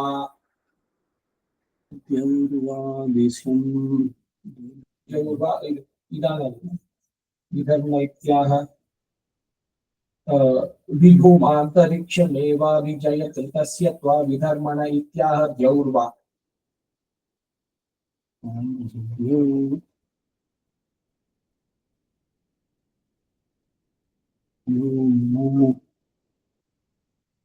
ಎಲ್ಲಿ ಬಂತದು 12 13ನೇದ ಅದ 14 ಅಂತಿದೆಯಲ್ಲ ಇದ್ರಲ್ಲಿ ರಾಮಕೃಷ್ಣ ಪುಸ್ತಕದಲ್ಲಿ ಜೌರ್ವಾ ಇತ್ಯಾಹ ಜೌರ್ವಾ ಋತಸ್ಯ ವಿಧರ್ಮ ದಿವಮೇವಾಭಿಜಯತ್ ಋತಸ್ಯ ತ್ವಾ ತ್ವಾ ತೆಳಗಡೆ ಇಲ್ಲ ಜಯತ್ ಋತಸ್ಯ ತ್ವಾ ಅದು ಅನುದಾತ್ತ ಇಲ್ಲ ಇಲ್ವಾ ಹ ಜಯತ್ ಋತಸ್ಯ ತ್ವಾ ಒಂದ್ ನಿಮಿಷ ತಡಿ ಏನ್ ಹೇಳಿ ಇನ್ನೊಂದ್ಸಲಿ ವಿಧರ್ಮ ದಿವಮೇವಾಭಿಜಯತ್ ಋತಸ್ಯ ತ್ವಾ ತ್ವಾಗೆ ಅನುದಾತ್ತ ಇಲ್ಲ ಹಾ ಸ್ವಲ್ಪ ಪ್ಲೈನ್ ತ್ವಾ ಅಷ್ಟೇ ಅದು ಇನ್ನೊಂದ್ಸಲಿ ಕ್ಲಿಯರ್ ಮಾಡೋಣ ಇಲ್ಲಿ द्यौर्वा ऋतस्य विधर्म दिवमेवाभिजयत् ऋतस्य त्वा ಇಲ್ಲಿ ತ್ವಾಗೆ ಮಮ ಅನುದಾತ ಇದೆ ಅನುದಾತ ಇಲ್ಲ ಜಯತ್ರ ಧೃತಸ್ಯ ತ್ವಾ ವಿಧರ್ಮಣ ಇತ್ಯಾಹ ಅದೇ ತಾನೆ ಇತ್ಯಾಹ ವಿಧರ್ಮ ದಿವಮೇವಾಭಿ ವಿಧರ್ಮ ದಿವಮೇವಾಭಿಜಯತಿ ಅಲ್ಲಿ ಅಲ್ಲಿ ಋತಸ್ಯ ತ್ವಾ ಇದೆಯಾ ತ್ವಾಗೆ ನೆಕ್ಸ್ಟ್ ಅಲ್ಲಿ ಋತಸ್ಯ ತ್ವಾಗೆ ತಾಗೆ ಅನುದಾತ ಇದೆ ಮುಂದಿಗೇನಿದೆ ಅದರಲ್ಲಿ ಸತ್ಯ ಸತ್ಯ ಹಂಗೆ ಹಾಗೆ ಕರೆಕ್ಷನ್ ಕೊಡ್ಬೇಕು ಇವಾಗ ನಾ ಹೇಳ್ತೀನಿ ಕ್ಲಿಯರ್. ಋತಸ್ಯತ್ವ ಅನ್ಬೇಕಾಗಿಲ್ಲ, ಸಕಾರಕ್ಕೆ ಅನುದಾತ್ತ. ಹೌದು. ಕ್ಲಿಯರ್ ಆಯ್ತಾ? ಸಕಾರಕ್ಕೆ ಅನುದಾತ ಇದೆ. ಹಾ, ಸಕಾರಕ್ಕೆ ಅನುದಾತ್ತ ಬೇರೆ. ಸಕಾರಕ್ಕೆ ಉದಾತ್ತ ಇದೆ. ಅಯ್ಯೋ ಸರಿ, ತೆಗೀರಿ ಅದು. ಪದ ಬಿಡಿಸಿದ್ರೆ ಅದಾಗ್ಬೋದು. ಕಂಟಿನ್ಯೂಟಿ ಬರ್ಬೇಕಾದ್ರೆ ದಿವಮೇವಾಭಿಜಯತ್ ಋತಸ್ಯತ್ವ ಸತ್ಯ ಏತ್ಯಾಹ ದಿಶೋ ವಾ ಋತಸ್ಯ. ಆಯ್ತಾ ಕರೆಕ್ಷನ್? ಈಗ ಸತ್ಯಕ್ಕೂ ಋತಕ್ಕೂ ಏನ್ ವ್ಯತ್ಯಾಸ? ಸತ್ಯ ಋತ ಎರಡು ನೀವು ಬಹಳ ಕೇಳಿದ್ದೀರಿ, ಎಲ್ಲ ದಿವಸದಲ್ಲೂ ಹೇಳ್ತೀರಿ. ಪರಿಶೇಷ ಮಾಡಿ ಸತ್ಯಂ ತರ್ತೇನ ಪರಿಶಿಂಚಾಮಿ. ರಾತ್ರಿ ಋತಂತ್ವ ಸತ್ಯೇನ ಪರಿಶಿಂಚಾಮಿ. ಸತ್ಯ ಅಂದ್ರೇನು, ಋತ ಅಂದ್ರೇನು? ಬೆಳಿಗ್ಗೆ ಸಾಯಂಕಾಲ. ಬೆಳಗ್ಗೆ ಸಾಯಂಕಾಲ ಅಲ್ಲ, ಋತ ಅಂದ್ರೇನು? ಋತುಗಳು ಅಲ್ಲ. ಋತಂಚ ಸುನೃತವಾಣಿ ಸತ್ಯಂತು ಸಮದರ್ಶನಂ. ವಿಷ್ಣು ಪುರಾಣದಲ್ಲಿ 11:19-8. ಸುಳ್ಳು ಇಲ್ಲದೆ ಸತ್ಯವನ್ನು ಹೇಳುತ್ತಿದೆಯಲ್ಲ, ಅದಕ್ಕೆ ಋತ ಅಂತ ಹೆಸರು. ಸತ್ಯ ಅಂದ್ರೆ ಎಲ್ಲದರಲ್ಲೂ ಸಮತ್ವವನ್ನು ಕಾಣುವಂತಹದ್ದು. ರೂಢಿನಲ್ಲಿ ಸತ್ಯ ಅಂದ್ರೆ ಟ್ರೂತ್. ಇಲ್ಲಿ ಋತಂಚ ಹೇಳ್ತೀವಲ್ಲ ನಾವು, ಎರಡು ಕೂಡ. ಯಾಕೆ ಋತುದಲ್ಲೇನೆ ಸುಳ್ಳಿಲ್ಲದೆ ಸುನೃತ ವಾಣಿಹಿ ಅಂತ ಅಂದ್ಬಿಟ್ಟದು. ಇದು ಎಲ್ಲ ಬರುತ್ತೆ, ಅದಕ್ಕಾಗಿ ಹೇಳಿದೆ. ಋತಂಚ ಮೇ ಸತ್ಯಂಚ ಮೇ ಭೂಯಾಸಂ ಇದು ಋತಂಚ ಸ್ವಾಧ್ಯಾಯ ಪ್ರವಚನೆ ಚ ಸತ್ಯಂಚ ಸ್ವಾಧ್ಯಾಯ ಅಲ್ಲ, ಅಧ್ಯಾಯ ಪ್ರವಚನೆ ಚ ಯಾಕೆ ಉಪನಿಷತ್ತಲ್ಲಿ. ಹಾ, ಎರಡು ಬೇರೆ ಬೇರೆ. ಇಟ್ ಹಸ್ ಗಾಟ್ ಸ್ಪೆಸಿಫಿಕ್ ಆಗಿ. ಸಂಸ್ಕೃತದ ಸೊಬಗು ಇದು. ದೇವನಾಗರಿ ಸ್ಕ್ರಿಪ್ಟ್ ಇದ್ರಲ್ಲಿ ಬರ್ಬೇಕಾದ್ರೆ, ಆ ದೇವನಾಗರಿ ಲಿಪಿನಲ್ಲಿ ಒಂದೊಂದಕ್ಕೂ ಕೂಡ ಬರ್ಬೇಕಾದ್ರೆ, ಈಗ ಇದನ್ನ ಹೇಳ್ತಾ ಇರ್ಬೇಕಾರೆ, ಈಗ ಸತ್ಯಂ ವದ ಅಂದ್ರೇನು? ಸತ್ಯವನ್ನು ಹೇಳು. ಸತ್ಯಂ ವಧ ಅಂತ ಅಂದ್ರೆ ಸತ್ಯವನ್ನು ಕೊಲ್ಲು. ಧಾ ಮಹಾಪ್ರಾಣ ಹೇಳ್ಬಿಟ್ರೆ ಕೊಲ್ಲು ಅಂತ ಆಗುತ್ತೆ. ಯಶೋದ, ವರ್ಚೋದ, ವರಿಬೋದ, ವರ್ಚಸ್ಸು, ಯಶಸ್ಸು ನಮಗೆ ಕೊಡು ದಾ ಅಂತ ಅಂದ್ಬಿಟ್ಟು, ಅದನ್ನೇ ಧಾ ಅಂತಂದ್ರೆ ಕೊಂದ ಅಂತ ಆಗತ್ತೆ. ಇದು ವ್ಯತ್ಯಾಸಗಳು. ಇದರ ಅಡಿಗುರು ವಿಭಾಗ. ವ್ಯೋಮನ ಋತಸ್ಯ ಪ್ರಾಣ ಪಶುದೇವ ವಿಧರ್ಮ ದಿವಮೇವಾಭಿಜಯತ್ ಋತಸ್ಯ ಷಟ್ಚತ್ವಾರಿಗಂ ಷಟ್ಚ. ವ್ಯೋಮನ ಋತಸ್ಯ ಪ್ರಾಣ ಪಶೂನೇವ ವಿಧರ್ಮ ದಿವಮೇವಾಭಿಜಯತ್ ಋತಸ್ಯ ಷಟ್ಚತ್ವಾರಿಗಂ ಷಟ್ಚ. ವ್ಯೋಮನ ಋತಸ್ಯ ಪ್ರಾಣ ಪಶೂನೇವ ವಿಧರ್ಮ ದಿವಮೇವಾಭಿಜಯತ್ ಋತಸ್ಯ ಷಟ್ಚತ್ವಾರಿಗಂ ಷಟ್ಚ. ವೈ ಯಜ್ಞೇನಾವಾರುಂಧತ ರಕರ್ಕ್ಯ ಯಜ್ಞೇನಾವಾರುಂಧತ.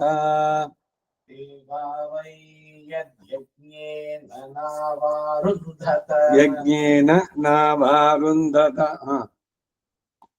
ದೇವಾ ವೈ ಯಜ್ಞೇನ ನಾವಾರುಂಧತ. ಆರಣ್ಯಕ.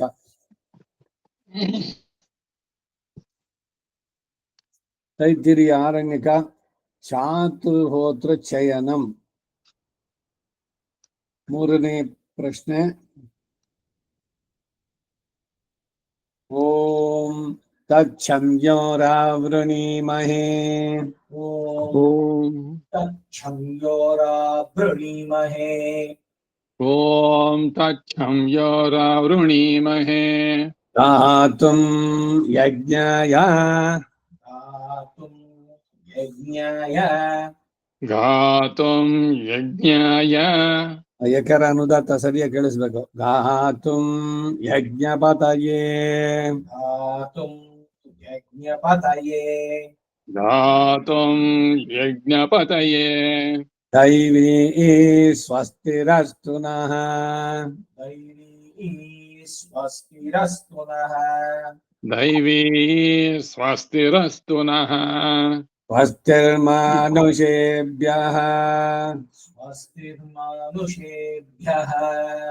स्वस्तिर्मानुषेभ्यः ऊर्ध्वं जिगातु भेषजम् ऊर्ध्वं जिगातु भेषजम् ऊर्ध्वं जिगातु भेषजम् ಅಲ್ಲ, ಈ ಪ್ರಣವದ ಬಗ್ಗೆ ಬಹಳಷ್ಟು ಸರಿ ಹೇಳಿದೆ. ಅದ್ರದ್ದು ಮುಖ್ಯ ತುಂಬಾ ಇಂಪಾರ್ಟೆಂಟ್ ಅಂತ.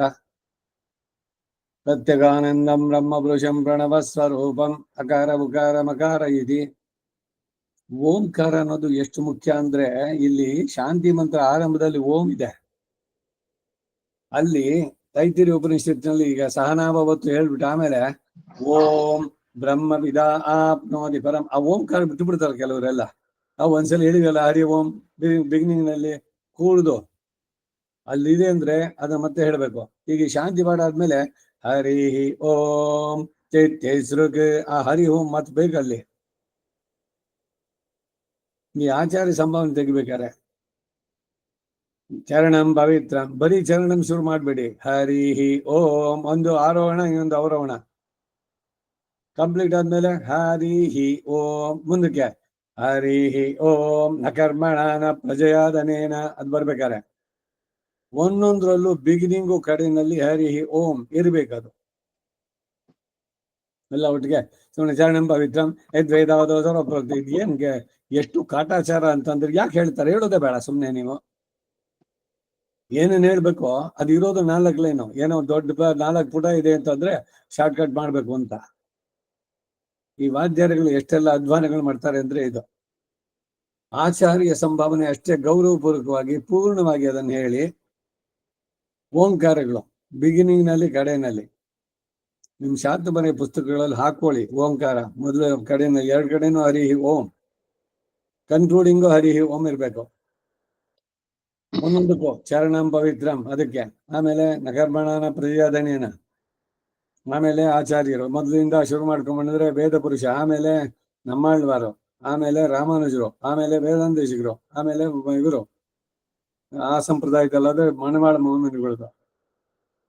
ಇವ್ರುಗಳದಾದ್ಮೇಲೆ ನಮ್ಮ ಆಚಾರ್ಯರು ಯಾರ್ಯಾರು ಇರ್ತಾರೋ ಅವರು ಪರ್ಕಾಲ್ ಮಠವು ಅವಬಲು ಆಂಡವನ್ನು ಪ್ರತಿಯೊಂದರಲ್ಲೂ ಕೂಡ ಈ ಹರಿ ಓಂ ಅಂತ ಹೇಳೋದು ಬೇಕು. ಅದು ಹೇಳೋ ದಾಟಿನಲ್ಲೇ ಹೇಳಬೇಕು. ಈಗ ಈ ಯೋಗದಲ್ಲಿ ಇದ್ರಲ್ಲಿ ಎಲ್ಲ ಮಂತ್ರಗಳನ್ನು ಹೇಳ್ಕೊಟ್ಬಿಡ್ತಾರೆ ಎಲ್ರಿಗೂ, ಇರ್ರೆಸ್ಪೆಕ್ಟಿವ್ ಇದು. ಅವ್ರೆಲ್ಲ ನಮಸ್ಕಾರ ಮಾಡ್ಬೇಕಾದ್ರೆ ಹರಿ ಓಂ ಅಂತಾರೆ. ಹರಿ ಓಂ ಮಾತಾಡ್ಸೋದು ಅಷ್ಟೇ. ಏನ್ರಿ ಅಂತ ಕೇಳೋಕೆ ಹರಿ ಓಂ ಮಾತಾಡ್ತಾರೆ. ಅವ್ರದ್ದು ಬೇರೆ, ನಾವು ಸ್ವರ ಸಹಿತವಾಗಿ ಹೇಳ್ಬೇಕಾದ್ದು ಇಲ್ಲಿ.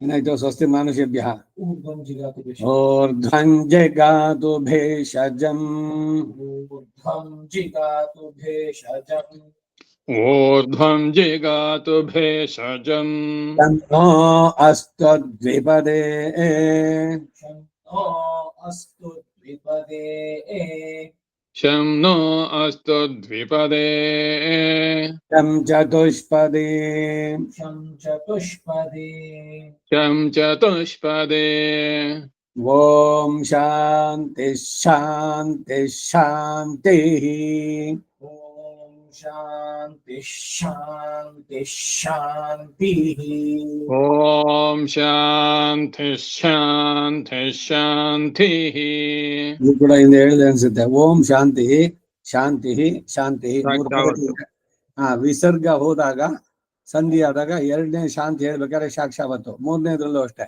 ಆಮೇಲೆ ಶಾಂತಿ ಲಾಸ್ಟ್ ಇದೆಯಲ್ಲ ಅದರಲ್ಲಿ ಅದು ಉದಾತ್ತ, ಮೊದಲಿನ 2ರಲ್ಲಿ ಅನುದಾತ್ತದಲ್ಲಿದೆ. ಇದನ್ನು ಗಮನಿಸ್ಬೇಕು.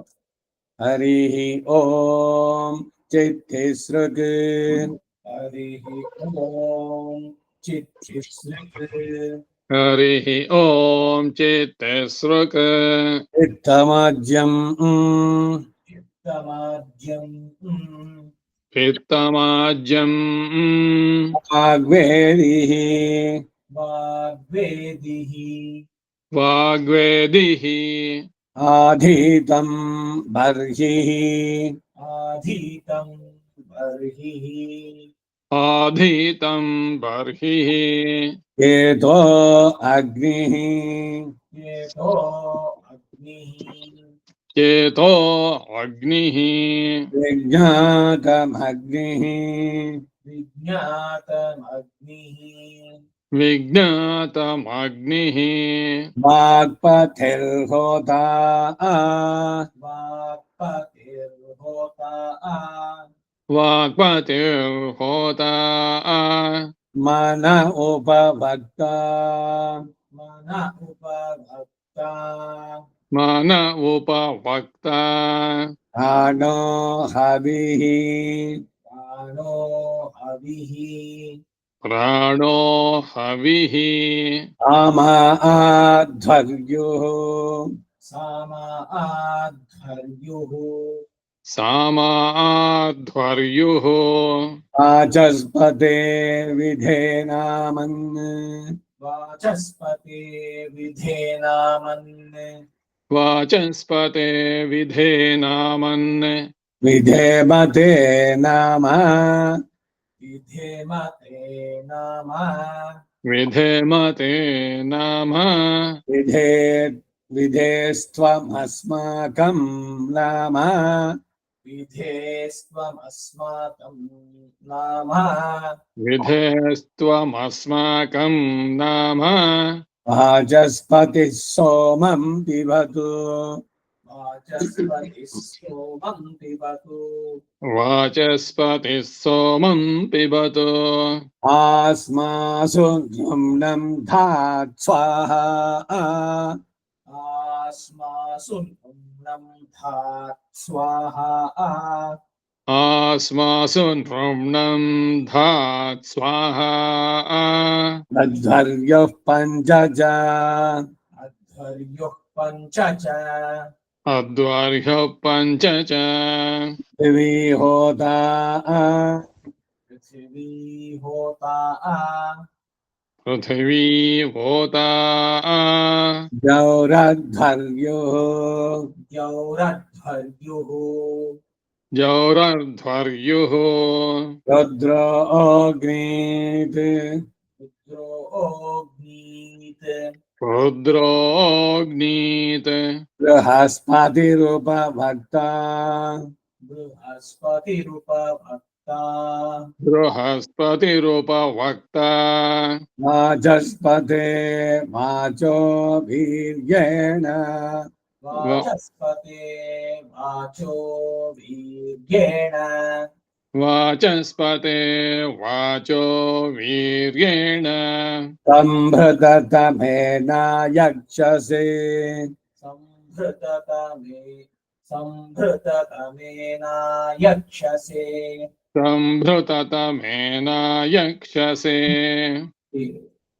संभृत धातु उदात्तम संभृत फर्स्ट है उदात ಇಲ್ಲ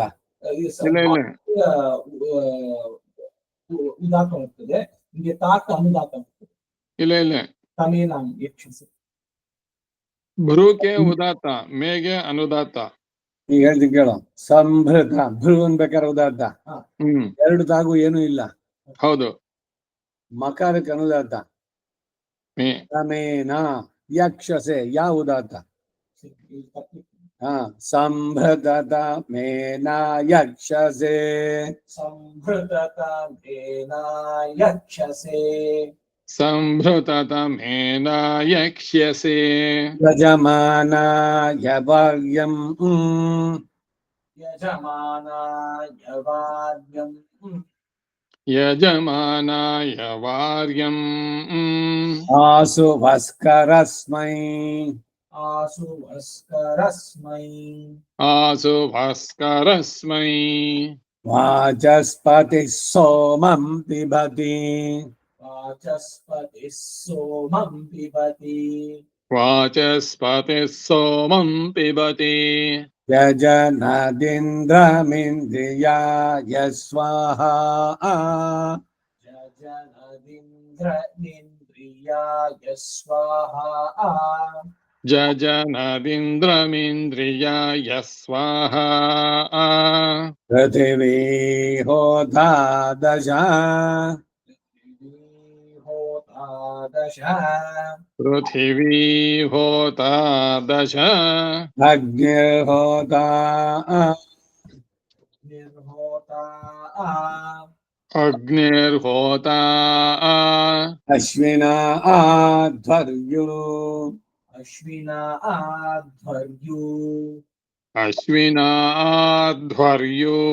त्वष्टाग्नीत् त्वष्टाग्नीत् त्वष्टाग्नीत् मित्र उपभक्ता मित्र उपभक्ता मित्रवोपवक्ता सोमः सोमस्य पुरोगाः सोमः सोमस्य पुरोगाः सोमः सोमस्य पुरोगाः शुक्रः शुक्रस्य पुरोगाः शुक्रः शुक्रस्य पुरोगाः शुक्रः शुक्रस्य पुरोगाः शातास्था इन्द्रसोमाः प्रातास्त इन्द्रसोमाः शातास्थ इन्द्रसोमाः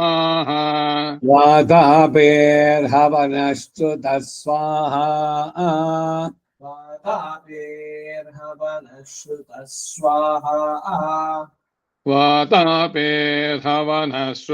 स्वाहा निर्होताष्टौ अग्निर्होताष्टौ अग्निर्होताष्टौ सूर्यं ते चक्षुः सूर्यं ते चक्षुः सूर्यन्ते चक्षुः वातं प्राणः वातं प्राणः वातं ಪ್ರಾಣಃ ಈ ಅಂಕಾರಗಳು ಬಂದಾಗ ಪೂರ ಉಚ್ಚರಿಸಿ ಆಮೇಲೆ ಅನುದಾತ ದ್ಯಾಂ द्यां ದ್ಯಾಂ ದ್ಯಾಂ ಪೃಷ್ಠಂ द्यां पृष्ठं ದ್ಯಾಂ ಪೃಷ್ಠಂ ವ್ಯಾಕರಣ ಪ್ರಯೋಗದಲ್ಲಿ ದ್ಯೌ ದಿವಿ ಇವೆಲ್ಲ ಅದಕ್ಕೆ ಬರೋದು ದ್ಯೌರ್ ಅಂತರಿಕ್ಷಂ ದಿವಿ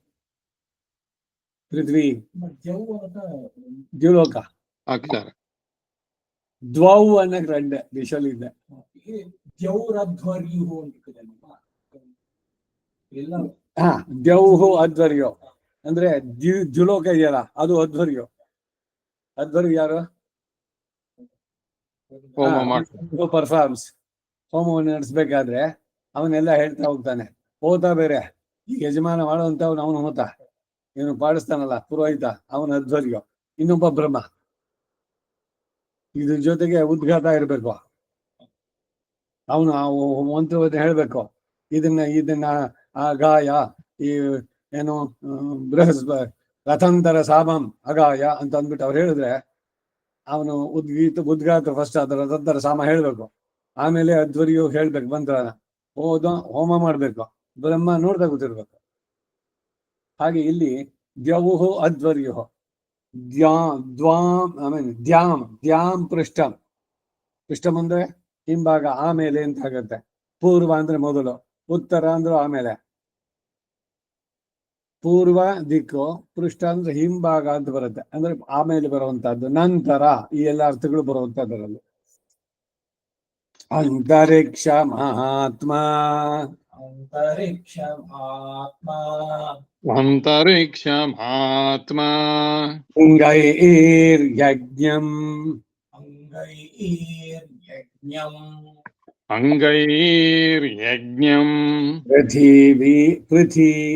ಪೃಥಿವೀಗಂ ದೀರ್ಘ ಇದೆಯಾ ಇಲ್ಲ ಪೃಥಿವೀಗಂ ಇಲ್ಲಿ ನೋಡ ಈ ತೆಲುಗು ಸ್ಕ್ರಿಪ್ಟ್ ನಲ್ಲಿ ಇದೊಂದು ಮಿಸ್ಟೇಕ್ ಇವಾಗ ನೋಡ್ದ ಪೃಥಿವೀಗಂ ಶರೀರೈಃ पृथिवीगं शरीरैः वाचस्पते छिद्रया वाचा वाचस्पते छिद्रया वाचा वाचस्पते छिद्रया वाचा वच्छिद्रया जुह्वा छिद्रया जुह्वा अच्छिद्रया जुह्वा दिवि देवावृधगं होत्रा मेरयस्व स्वाहा दिवि देवावृधगं होत्रा मेरयस्व स्वाहा दिवि देवावृधगं होत्रा मेरयस्व स्वाहा सूर्यं ते दवा सूर्यं ते नवा सूर्यं ते नव महाहविर्होता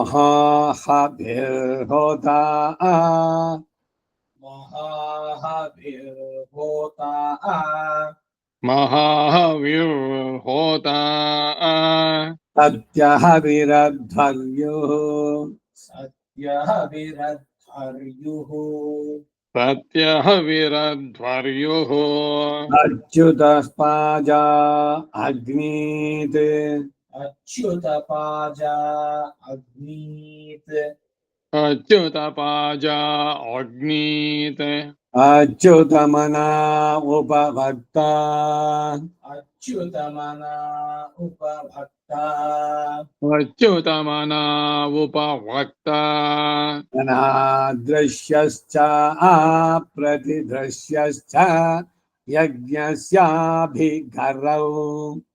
अनादृश्यश्च अप्रतिदृश्यश्च यज्ञस्याभिकरौ अनादृश्यश्च प्रतिदृश्यश्च यज्ञस्याभिकरौ अयास्य उद्घाता अयास्य उद्घाता अयास्य उद्घाता वाचस्पते हृद्विधेनामन्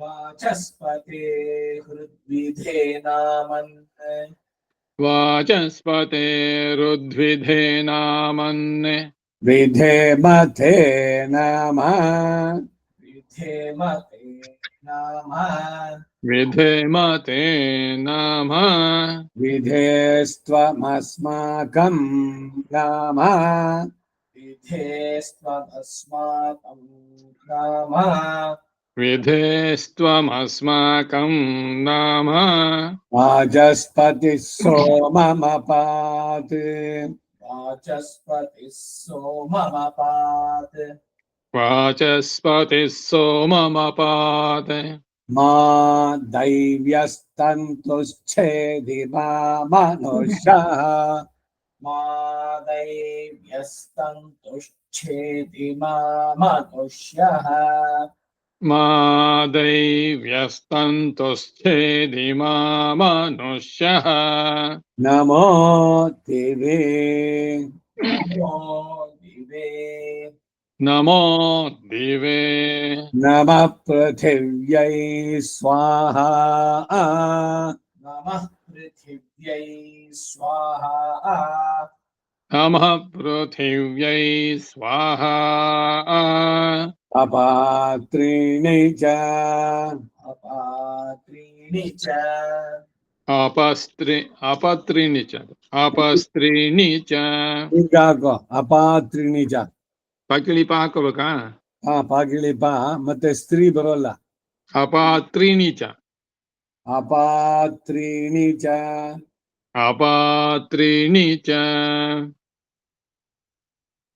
ಅಪ ಇದೆ ಪಾಕಿಳಿಪ ಹಾಕೋಬೇಕು ಈಗ ಹೇಳೋ ಅಪಹ ತ್ರೀಣಿ ಚ ಅಂದ್ರೆ ನೀನ್ ಹೇಳಿ ಸರಿಯಾಗಿದೆ ಅಪಸ್ತ್ರೀ ಸ್ತ್ರೀ ಬರುತ್ತೆ ಅಲ್ಲಿ ಅಪಸ್ತ್ರೀಣಿ ಚ ಇಲ್ಲಿ ಅಪಾತ್ ತ್ರೀಣಿ ಚ ಅಪಾತ್ರೀಣಿ ಚ ತಾವತ್ತು ರಾವತ್ತು ದೀರ್ಘ ಅಪಾತ್ರೀಣಿ ಚ ಅಪಾತ್ರೀಣಿ ಚ ವಾಗ್ಘೋತ वाग्घोत ವಾಗ್ಭೂತ ವಾಕ್ ಹೋತ ಪದ ಎರಡು ಸೇರಿದಾಗ ಸಂಜೆ ವಾಗ್ಭೂತ ದೀಕ್ಷಾ ಪತ್ನಿ पत्नी दीक्षा पत्नी ಮಾತೋ ಧರ್ಯೋ वातो ओद्धर्युः वातोऽध्वर्युः आपोभिघरः आपोभिगरः आपोऽभिघरः मनो हविः मनो हविः मनो हविः तपसि जुहोमि तपसि जुहोमि तपसि जुहोमि भुवस्सुवः भूर्भुवस्सुवः भूर्भुवः सुवः स्वयंभो ब्रह्म स्वयंभो ब्रह्म स्वयंभो ब्रह्मणे स्वयंभुवे स्वाहा ब्रह्मणे स्वयंभुवे स्वाहा ब्रह्मणे स्वयंभुवे स्वाहा वाग्भोधानव वाग्भोतानव वाग्घोतानव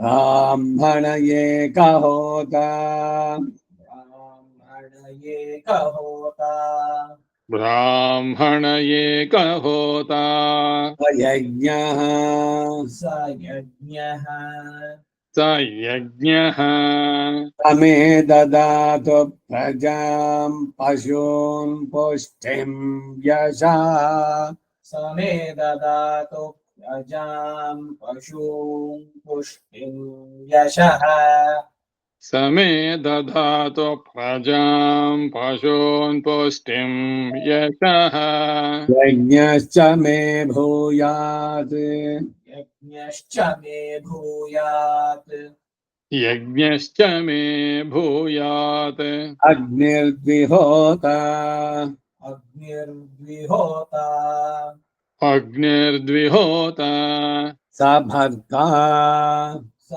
भर्ता स भर्ता समे ददातु प्रजां पशून् पुष्टिं यशः भर्ता च मे भूयात् भर्ता च मे भूयात् भर्ता च मे भूयात् पृथिवी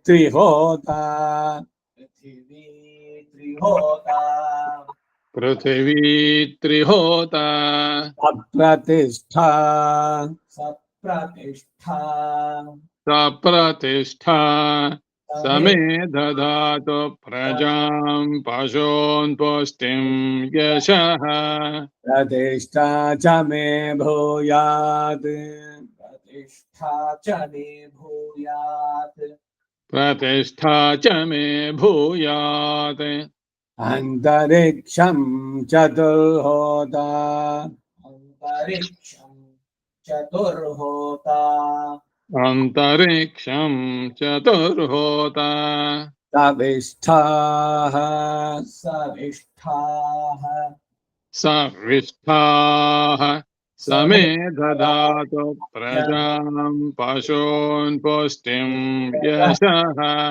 निष्ठाश्च मे भूयात् विष्ठाश्च मे भूयात् विष्ठाश्च मे भूयात् वायुः पञ्चहोता आयुः पञ्चहोता वायुः पञ्चहोता सप्राणः पञ्चहोता पाक् पाक् उदात पागे उदात हाँ वायुः पञ्चहोता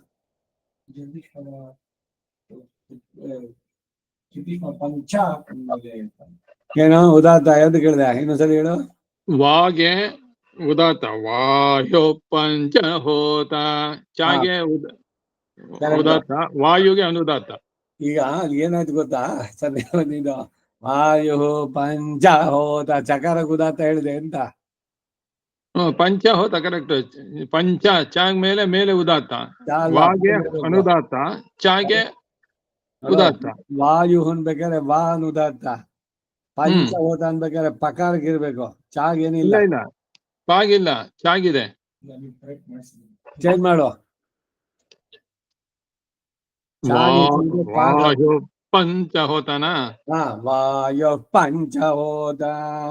ಓ, ಇದ್ರೊಳಗೆ ಚಾಗಿ ಮೇಲ್ಗಡೆ ಉದಾರ್ತಾ ಇದೆ. ಅದನ್ನ ತೆಗಿಬೇಕಾಗು ನೋಡಿ, ಇದೇನೆ ಗಮನಿಸ್ಬೇಕಾದದ್ದು. It's good. ನೀವು ಅದ್ ಮಾಡ್ಬೇಕು ಹೇಳ್ಬೇಕಾದ್ರೆ ಯಾವ್ದು ಉದಾತ್ತ ಯಾವ್ದು ಅನುದಾತ್ತ. ವಾಯು ಪಂಚಹೋತ ಸ ಪ್ರಾಣ ಸ ಪ್ರಾಣಃ ಸ ಪ್ರಾಣಃ ಸಮೇ ದದಾತು ಪ್ರಜಾಂ ಪಶೂನ್ ಪುಷ್ಟಿಂ ಯಶಃ.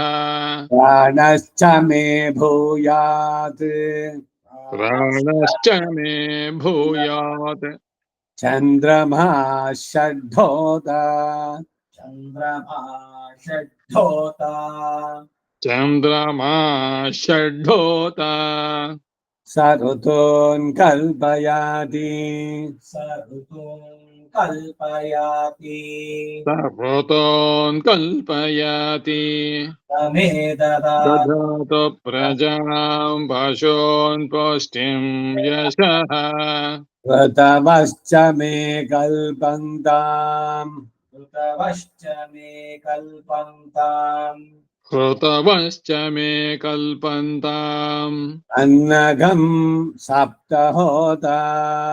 ಅನ್ನಗಂ ಸಪ್ತಹೋತ ಅನ್ನಗಂ ಸಪ್ತಹೋತ ಸ ಪ್ರಾಣಸ್ಯ ಪ್ರಾಣಃ. ಸ ಪ್ರಾಣಸ್ಯ ಪ್ರಾಣಃ ಸ ಪ್ರಾಣಸ್ಯ ಪ್ರಾಣಃ. ಸಮೇ ಸಮೇ ದದಾತು ಪ್ರಜಾಂ ಪಶೂನ್ ಪುಷ್ಟಿಂ ಯಶಃ. ಯಶಃ. ಏನಾಗಂದ್ರೆ ಸಮಾಧಾತು ಪ್ರಜಾಂ ಪುಷ್ಟಿಂ ಯಶ ಅಂದ್ರೆ ಯಶಸ್ಸು, ಪ್ರಜಾ, ಪಶೂನ್, ಪುಷ್ಟಿ, ಅದನ್ನೆಲ್ಲ ದದಾತು ಕೊಡು. ಯಾರು ಕೊಡ್ಬೇಕು? ಸಮೇ ದದಾತು. ಅದೇ ನೀವು ಯಾರು? ಸಮೇ ನನಗೆ. ಇಲ್ಲಿ ಏನ್ ಗೊತ್ತೇನೋ, ಒಂದೊಂದಕ್ಕೂ ಹಿಂದಿದೆಯಲ್ಲ. ಯಾವ್ದು? ಅನ್ನಗಂ ಅನ್ನಗಂ. ಸಪ್ತಹೋತ. ಅನ್ನ ಅನ್ನ. ಏಳನೇ ಆಹುತಿಯನ್ನು ಓಡೋ ಒಂದೊಂದೇ ಹೇಳ್ತಾ ಬಂದ್ರೆ ಸಹ ಪ್ರಾಣಸ್ಯ ಪ್ರಾಣಃ. ಯಾರು? ಅನ್ನ ಅನ್ನೋದು ಪ್ರಾಣಕ್ಕೆ ಪ್ರಾಣ. ಅನ್ನ ಇಲ್ದಿದ್ರೆ ಪ್ರಾಣ ಉಳಿಯೋಲ್ಲ. ಅಯ್ಯೋ ಪ್ರಾಣ ಹೋಗ್ಬಿಡ್ನ ಹೇಳುದು ಅನ್ನ ತಿಂದಿದ್ರೆ. ಸಹ ಯಾರು? ಅನ್ನಕ್ಕೆ ಅಧಿಪತಿ, ಅಭಿಮಾನಿ ದೇವತೆ. ಅವನು ಮೇ ದದಾತು ನನಗೆ ಪ್ರಜಾಂ ಒಳ್ಳೆ ಸಂತತಿಯನ್ನ, ಪಶೂನ್ ಸಂಪತ್ತು, ಐಶ್ವರ್ಯ, ಪುಷ್ಟಿ. ದೈಹಿಕವಾಗಿ ಪುಷ್ಟಿ ಇರ್ಬೇಕು ಅಂತಂದ್ರೆ ಏನು ಸುಸ್ತು ಅದು ಇದು ಇರಬಾರ್ದು, ಉತ್ಸಾಹ ಇರ್ಬೇಕು ಎಲ್ಲದರಲ್ಲೂ, ಶ್ರದ್ಧೆಯಿಂದ ಮಾಡ್ಬೇಕಾರೆ. ಇವ ನನ್ಗಾಗೋಲ್ಲ ಅಂತ. ಪುಷ್ಟಿ ತುಷ್ಟಿ ಇವೆಲ್ಲ ಒಂದೊಂದು ಕೂಡ ಒಂದೊಂದು ದಿವಸ ನಾವು ಏನ್ ನಡೆಸ್ತೀವೋ ಕಾರ್ಯಕ್ರಮಗಳು, ವೆದರ್ ಇಟ್ ಇಸ್ ಲೌಕಿಕವೋ ವೈದಿಕವೋ, ಎಲ್ಲದರಲ್ಲೂ ಶ್ರದ್ಧೆಯಿಂದ ಉತ್ಸಾಹದಿಂದ ವಿತ್ ಆಲ್ ಎಂಥೂಸಿಯಾಸಮ್ ಮಾಡ್ಬೇಕು. ಈ ಮೇಲೆ ಹ್ಮ್. ವಾಯು ಪಂಚಭೂತ ಇರ್ಬೇಕಾದ್ರೆ ಹಾ. ಅಲ್ಲಿ ಪ್ರಾಣಶ್ಚ ಮೇ ಭೂಯಾತ್ ಇದೆ. ಇಲ್ಲಿ ಪ್ರಾಣ್ಯಸ್ಯ ಚ ಮೇ ಪ್ರಾಣೋ ಭೂಯಾತ್. ಹಾ,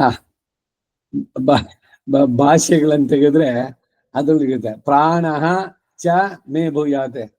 ವಾಯು ಈಗ ಒಂದು ಅನ್ನದಿಂದ ಏನಾಗುತ್ತೆ, ಪ್ರಾಣ ಉಳಿಯುತ್ತೆ, ವೃದ್ಧಿ ಆಗತ್ತೆ. ವಾಯು ಇಲ್ದಿದ್ರೆ ಪ್ರಾಣನೇ ಎಕ್ಸಿಸ್ಟೆನ್ಸು. ಇಪ್ಪ ಉಸಿರಿಗಿರ್ದ ಅವಳಿಗೆ ಪ್ರಾಣ ಉಪಗಿರ್ದ ಪ್ರಾಣದಿಂದ ಅದರಿಂದ ನೋಡೋದು. ಅದರಿಂದ ವಾಯು ಅಲ್ಲಿ ಬರ್ಬೇಕಾದ್ರೆ ಪ್ರಾಣ ಹಾ ಚ ಮೇ ಭೂಯಾತ್. ಪ್ರಾಣಶ್ಚ ಪ್ರಾಣ ಚ ಪ್ರಾಣಶ್ಚ ಮೇ ಭೂಯಾತೆ, ನನಗೆ ಪ್ರಾಣವನ್ನ ನೀಡ್ಲಿ.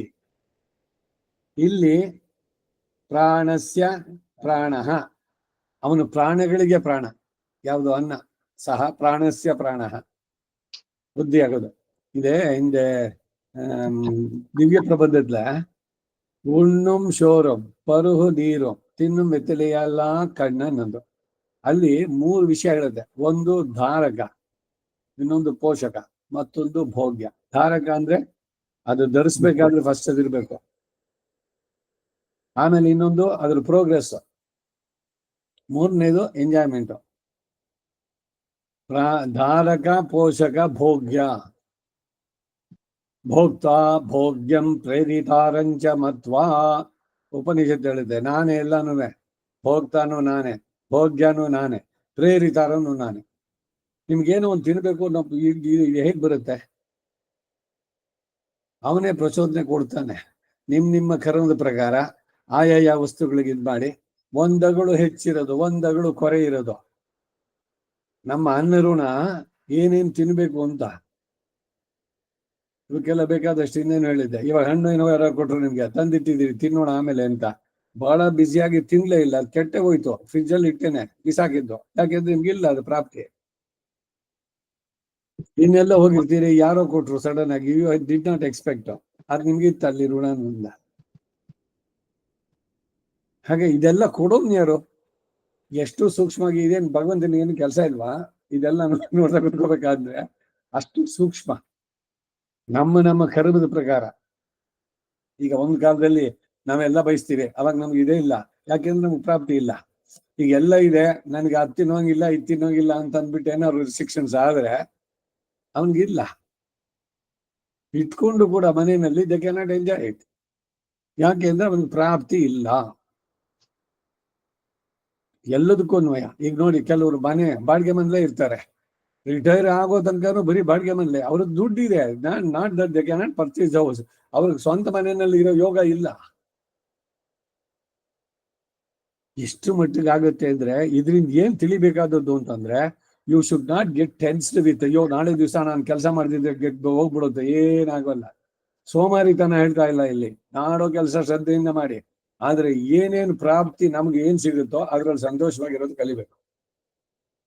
ನಾವಿಷ್ಟೆಲ್ಲ ಎಫರ್ಟ್ಸ್ ಹಾಕಿದ್ವಿ, ನಮ್ಗೇನು ಸಿಗ್ಲೇ ಇಲ್ಲ, ಅವ್ರಿಗೇನು ಮಾಡ್ಲೇ ಇಲ್ಲ, ಅವ್ರಿಗೆ ಅಷ್ಟೊಂದು ಸಿಕ್ತು ಅಂತಂದ್ರೆ ಅವ್ನು ಕೊಟ್ಟಿಟ್ಟಿದ್ದ, ನೀ ಕೊಟ್ಟಿರ್ಲಿಲ್ಲ.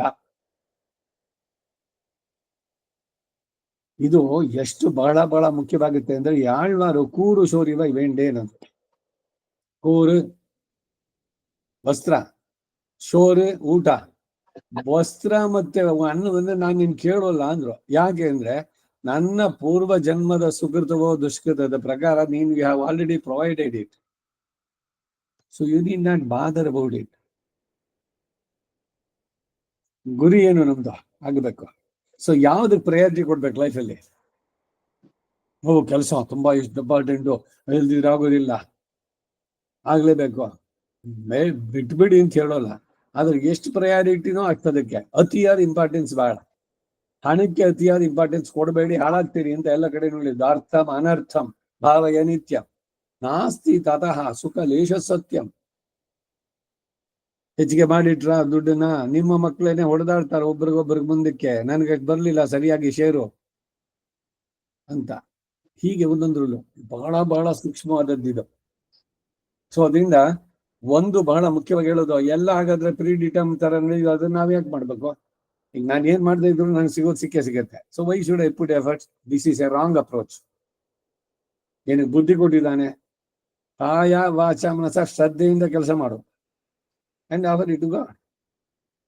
ಕೊಡೋದು ಬಿಡೋದು ಅವನಿಗೆ, ನಿನ್ ಎಫರ್ಟ್ಸು ಅದಕ್ಕಾಗಿ ಕೊಡ್ಲೇಬೇಕು ಅಂತಿಲ್ಲ. ದೈವ ಮಾತ್ರ ಪಂಚಮ, ಇವೆಲ್ಲ ಮಾತುಗಳು ಅದ್ರಲ್ಲಿ. ಹಾಗಾಗಿ ಇಲ್ಲಿ ಒಂದೊಂದೇನೆ ಹೇಳ್ತಾ ಬಂದಿದ್ದು. ಅನ್ನಗಂ ಸಪ್ತಹೋತ ಸ ಪ್ರಾಣಸ್ಯ ಪ್ರಾಣ ಸಮೇದ ಧಾತು ಪ್ರಜಾಂ ಪಶೂನ್ ಪುಷ್ಟಿಂ ಯಶಃ, ಕಡೆಗೆ ಯಶಸ್ಸು. ಎಲ್ಲವನ್ನು ಕೊಡು. ಎಷ್ಟು ಸುಂದರವಾಗಿದೆ ಈ ಮಾತು ನೋಡಿ. ಸಮೇದ ಧಾತು ಪ್ರಜಾಂ ಪಶೂನ್ ಪುಷ್ಟಿಂ ಯಶಃ, ಇವುಗಳೆಲ್ಲವನ್ನು ನೀನು ನೀಡು. ಪ್ರಾಣಸ್ಯ ಚ ಮೇ ಪ್ರಾಣೋ ಭೂಯಾತ್, ಪ್ರಾಣೋ ಭೂಯಾತ್ ಪ್ರಾಣಸ್ಯ ಚ ಮೇ ಪ್ರಾಣೋ ಭೂಯಾತ್ ಯೌರಷ್ಟ ಹೋತ ಅಷ್ಟಹೋತ ಜೌರಷ್ಟ ಹೋತ. ದ್ಯುಲೋಕ ಇಲ್ಲಿ ಅದು 8ನೇ ಹೋತ. ಸೋನಾ ದೃಶ್ಯ ಸೋನಾ ದೃಶ್ಯ ಸೋನಾ ದೃಶ್ಯ ಸಹ ಹೇಳಿ ಶೂನ್ ಪುಷ್ಟಿಂ ಯಶಃ ಸಹ ಅನಾದೃಶ್ಯ. ಸೋನಾದೃಶ್ಯ, ಸೋನ ಅಂದ್ರೆ ಚಿನ್ನ ಅಂತಲ್ಲ, ಅದು ಹಿಂದಿನಲ್ಲಿ ಸೋನ ಅನ್ನೋದು. ಇಲ್ಲಿ ಸೋ ಅವಗ್ರಹ ಇದೆ. ಸೋನಾದೃಶ್ಯ ಅನಾದೃಶ್ಯಶ್ಚ ಭೂಯಾಸಂ, ಅನಾದೃಶ್ಯಶ್ಚ ಭೂಯಾಸಂ अनादृश्यश्च भूयासम् आदित्यो न बहोता आदित्यो न बहोता आदित्यो नवहोता तथेजस्वी सतेजस्वी सतेजस्वी तमेव तमे ददातु प्रजां पशून् पुष्टिं यशः ತೇಜಸ್ವಿ ಭವ ಅಂತ ಅನ್ನೋದು ಆಶೀರ್ವಾದ. ಗಂಡು ಮಗುಗೆ, ಹೆಣ್ಣು ಮಕ್ಳಿಗೆ ಏನ್ ಹೇಳ್ಬೇಕು? ಯಶಸ್ವಿ ಭವ. ಗಂಡು ಮಗುಗೆ ತೇಜಸ್ವಿ ಭವ ಆಯ್ತು.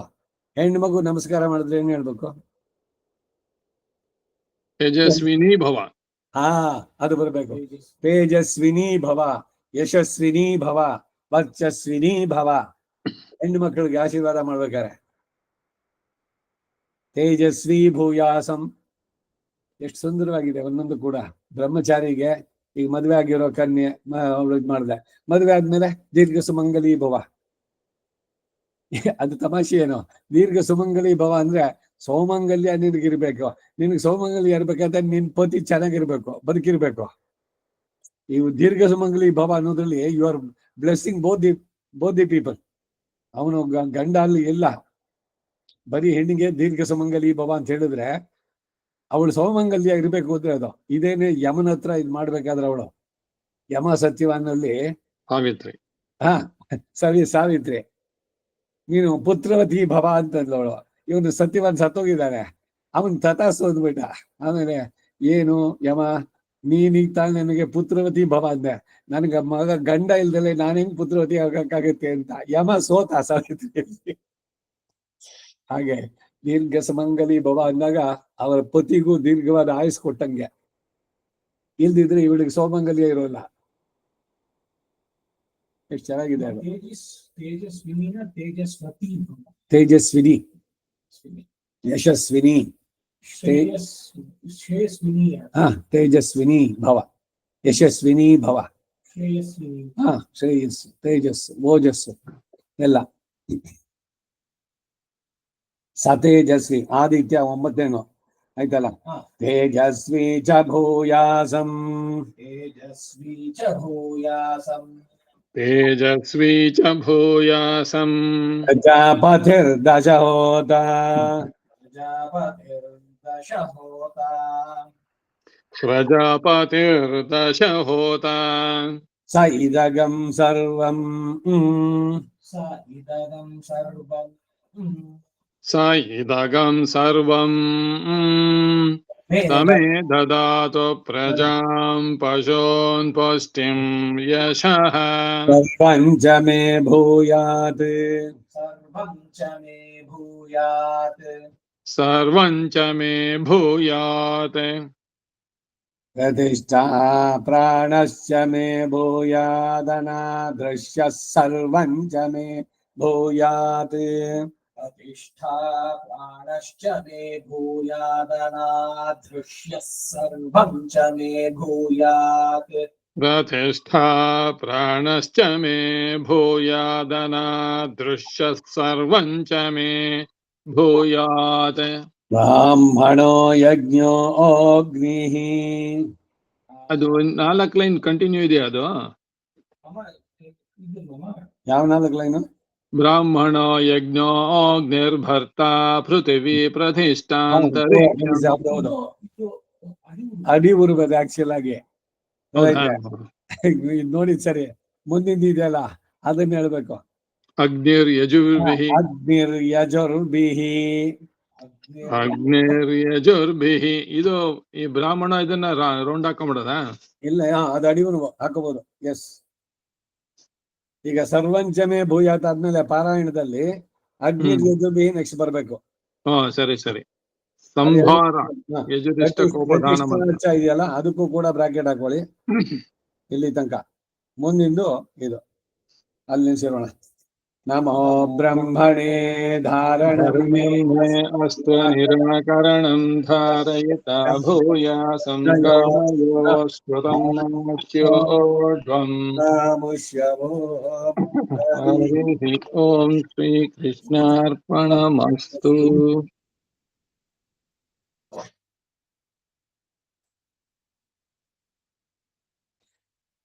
ಇವತ್ತು 11 ಗಂಟೆಗೆ, ಹಾ 11:15.